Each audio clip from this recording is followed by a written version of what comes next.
to really compete. Now, I know they made it to the conference finals a couple years ago, but I didn't think they were a conference final team. Right. Highest three-pointers attempted through 3 games in NBA history. Leonard wearing a mask finds Ibaka free for 3, and he retaliates, dueling banjos to open up here in the first quarter. And no George into Batum, waits for the flyby and lays it in a quick 5-0 strike for the Clippers. And I like the secondary. How about that? I mean, only average 20. You know what I mean? But because of the size on the perimeter players, you see Jones from the corner on the nice penetration. The Portland Trailblazers. 4-3 of the season for Derrick Jones Jr. Here come the Clippers. Batum in the corner to retaliate, and he does. Back and forth we go. Just enough for Paul George to slip that pass over to Batum. Two-man game with Lillard and Nurkic, and a nice shot by Nurkic. Cullum chased around by George. Gets free to fire. The tray in the air is good. His second 3. Batum feeling frisky with another 3. His second. Listen. Leonard posting on Lillard. Didn't get much help, Lillard. It's right to the rim and lays it in. It's a tough cover for Damian Lillard and the rest of the NBA. Ibaka lets it fly. His second 3, and the Clippers lead by 7 midway through the first. Timeout Blazers. To be continued, but only what? The night is young. The night is young. 36 hours left of 2020. Covington for 3, and that's how you answer a little bit of a run from the Clippers. The amount of times they have passed the basketball and their assists per made field goals have gone up significantly. Carmelo Anthony steps into his wheelhouse in a little mid-range shot coming right off the bench. 7 minutes off his first quarter clock, 19-16. 2 playoff teams, no doubt, crossing blades here early on in the season. Paul George for 3. It's go. George isos on Lillard, loses the ball, gets it back. Lillard loses his footing. That frees George for a second consecutive 3. Here come the Clippers igniting the break, leading by 9. Clippers have had 20-point leads in each of their 3 wins in the first half. Another 3. Lou Williams swivels his way to freedom, and the Clippers on a power play if they hurry.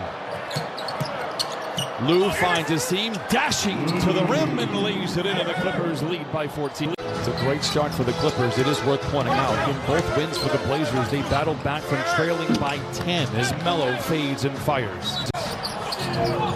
Lou in attack mode, moving to his left, gets the flyby from Hood and knocks it in. Back-to-back buckets for Lou Williams. Clippers out in front once again by 14. Here is Hood. Played for Ty Lue in Cleveland, steps back, flings a 3 and knocks it in. Especially from that Achilles injury, he was such an integral part of the Blazers team, couldn't participate in the playoffs. And once again, the patience of Lou Will coming off of the screen. Melo picked up by George, 2 teammates in Oklahoma City. George doesn't buy the pump fake. It doesn't matter. Melo knocks it in. He has been a spark plug off the bench. Has been special in this first quarter. He gets right to the rim, kicks it to Kennard. Great look at a 3. Book it for Luke Kennard. 8 first quarter 3s for the Clippers.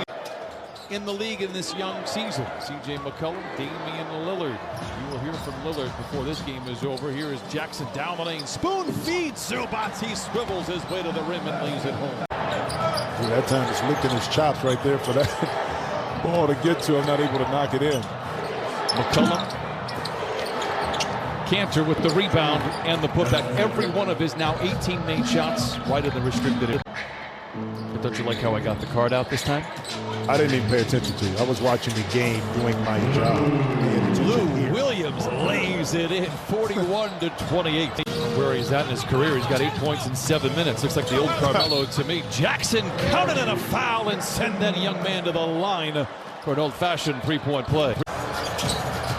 Lou to Kennard. Great ball movement for the Clippers in transition, and it results in the third 3 from Paul George. And that's just beautiful basketball to the basket, but kicking it back out to Kennard, over to Paul George. Just unselfish basketball at its best. Covington steps in and knocks down a little mid-range shot. 2 tonight. 4 of his 5 shots were all in the paint. He's hit a 3, and now that jump shot, and he cuts the lead down to 15. George accosted, no whistle, but gets the bucket to fall. The rim just opened up do something up there. Simons for three, knocks it in. This Cantor, and a return to the Blazers, gives it to Simon for three. Cantor with the rebound, blocked by Ibaka. They'll call that one way down. Credit the bucket to Enes Cantor. Unfortunate situation for the Blazers once again with Zach Collins in that left ankle. He hasn't been able to stay healthy his whole career. Jackson, the floater. Reggie Jackson looks like a different player than he did a week ago. Within the offense where he can be most effective, and you're watching that slowly with Reggie. Covington for three. That's his second. Coming into the game, he was 1 for 13. Grant Hill and I will be bringing you the American Express halftime report after this game. Number rightfully so, and knocks down the 10-foot. Way to knock it in. Leonard has struggled in his first game since Christmas, 2 for 6. Reggie Jackson has not 3 for 3 today. A leaping rebound inside for Paul George. Kawhi for three. How about 11 threes in the first half on 17 take? Miss Jamie Baggio. Thank you, Jamie. Kawhi inside, gives it to Lou. Ibaka. Open Pat Beverly had 4 threes yesterday. Knocks that one down. You can see in the background a frustrated tip. I got to be honest, I don't think he's looking for the credit. I think he just loves to coach. Lou Williams to Leonard. Extra pass to Ibaka. Already with 2 threes. A hat trick for Serge Ibaka. Kawhi maybe not shooting the ball all that well, but does have 5 assists here in this first half. Kawhi in attack mode. Reverse layup. Counted on a foul and send him to the line. 67-48. Clippers out in front. I mentioned this earlier. In each of their 3 wins, the Clippers have had a 20-point lead in the first half. Damian Lillard trying to make sure that does not happen. Counted on a foul. Good ball movement by the Clippers. Kawhi gets it back late in the clock. Tight ropes the sidelines. Gets it to Lou. Ahead of the shot clock. Off the window and in. Sometimes it's better to be lucky than good. Lou Williams with 10 off the bench. McCollum rises from deep and knocks it in, and C.J. McCollum now with 11 on his 3rd three. Lillard reaches in, knocks the ball free. Beverly recovers. Patterson, a runner. Beverly the tip in, and the Clippers lead 71-54. Lou. What a pass inside to Batum, and the Clippers lead 73-54. Work of art.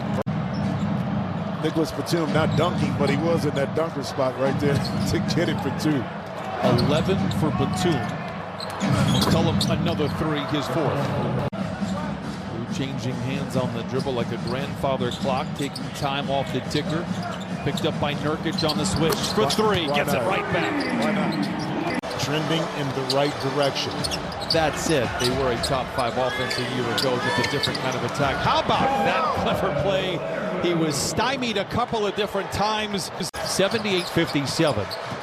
And this is now the 4th time in 5 games the Clippers have had a 20-point lead. Kawhi Leonard now with back-to-back buckets to open up the second half. A good save there by Covington, but picked off. Here comes George with Covington to beat. Gets right to the rim and lays it in. 82-57 Clippers.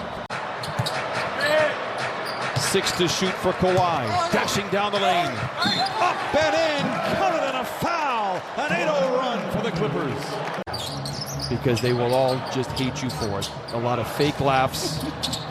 Don't be that guy. McCollum for 3, it's good. And they say, well, I haven't seen you all year. Good job, Jim. Way to contribute. What about that one? Paul George on top of McCollum. You are the MVP tonight. Man, I miss you. Man, we're making a good team here early, Jim. This is good. McCollum into Nurkic, puts it up and puts it in.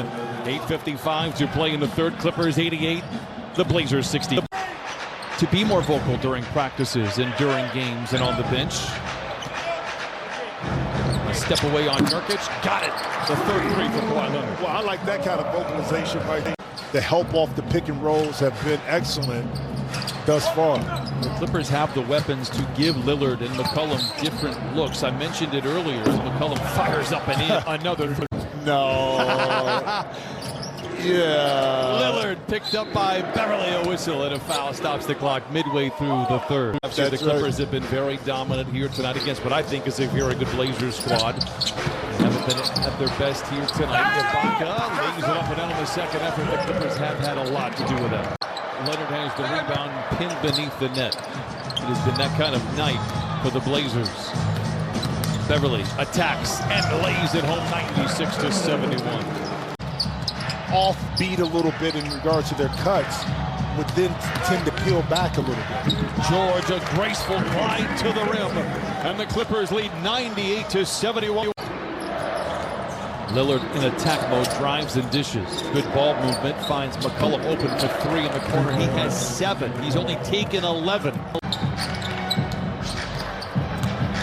Leonard turns the corner, gets right to the rim, bouncing off defenders in the... So I had to struggle with that a lot in my career because I got hurt my 3rd year, and that totally changed the way I played in my dynamic. Back-to-back 30-point games. There's 20 so far, almost all of them from the line. How about Lou Williams continuing 15 off the bench? Becky Hammon becomes the first woman to direct a team in NBA history after Greg Popovich was tossed from the Spurs-Lakers game in San Antonio. With 4 minutes left in the first half, he picked up 2 techs. And she will have a team of her own. She is amazing what she's done in San Antonio. I used to cover the WNBA for many years. She is a pit bull. You know the game and they're going to respect it, okay? And that's what you got with Becky Hammon. So it's just a continuation of other coaches on the bench. They didn't look at it as anything different. Once they knew, like Paul George knew that was going in, that we will not have a starterless fourth quarter. Paul George remains on the floor. He has 23, lobs it to Zubac. Oh my! On this kind of reinvented offense or new offense or added to offense, whatever you want to call it, it allows him the freedom to be able to make those type of plays. The Clippers and fans and those around the league have said, hey, the Clippers don't have that true point guard, but what they're doing is allowing playmakers to make plays regardless of the position. Kennard makes a play for himself. And now to Reggie Jackson. He uses into a 3. May have been a pass to man. We'll check with the official score. Either way, the Clippers come up empty-handed. Well, man, that time got blocked by into the bottom of the backboard. Giles spent his first couple of years in Sacramento. Knocks down the jumper, 118-93. Tough test coming up for the Clippers, as we mentioned. Utah on Friday and then Phoenix on Sunday. Kennard makes the pass, another turnover for the Clippers. Eric Jones Jr. gracefully gliding in and lays it in. Yeah, I'm going to come in with that dimension with his arms out. Oh. Whistle, timeout, 5.5 to play. He dug deep inside. Again, it's still early, but we see a different calmness in his demeanor, in his play, coming into the beginning of this year. And I know you want to say something right here. And it's funny, I come into this game, you look at the Clippers and their numbers and the way that they have dominated in their wins, but because that game was so bad on Sunday, their net rating is still a negative coming into today, despite 3 wins of 20+. But it's crazy. That's just how bad they were on Sunday. You can look back, you can laugh at it, because now we know that the Clippers are indeed back. Coffee. Oh, off the window and in. I used to do this Swisher Sweets on the golf course. He was trying to be cool, right? I was trying. It did not work. You was trying to get some hood credit. That's what that was for. I got a lot of that. It did not lead to now, a good story. if you'd have said you had some Thunderbird or some Wild Irish Rose, now I would have really... Mad Dog, you can spread across. No. I've been there. I've done that. Okay. But it was... The Mad Dog 2020 was a bad day. Ellaby lays it in, counted in a foul, 118 to play in this one.